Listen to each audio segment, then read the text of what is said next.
Imagine a place so isolated that for millions of years no humans ever set foot on it. A land where giant birds ruled the forests, where nature evolved in strange and unique ways, and where the arrival of humans would forever change its destiny. Today we know this place is New Zealand, but the real story of how this remote land transformed into a nation is far more dramatic, mysterious, and emotional than most people realize. For most of Earth's history, New Zealand was completely alone. After breaking away from the ancient supercontinent Gondwana around 80 million years ago, the islands drifted in isolation in the vast Pacific Ocean. Because of this isolation, New Zealand developed wildlife unlike anywhere else on Earth. There were no native land mammals, except bats. Instead, birds dominated the ecosystem. One of the most incredible creatures was the giant moa, a flightless bird that could grow over 12 feet tall. Imagine walking through a forest where birds towered over humans.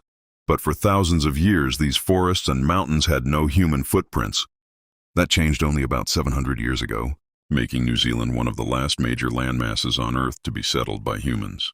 According to Maori tradition, their ancestors were great Polynesian navigators who traveled across thousands of miles of open ocean in wooden canoes, guided only by stars, ocean currents, and bird patterns.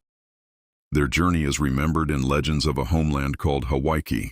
Eventually, their voyaging canoes arrived at a long white cloud stretching across the horizon. They called the land Aotearoa, meaning land of the long white cloud. These early settlers became the Maori people.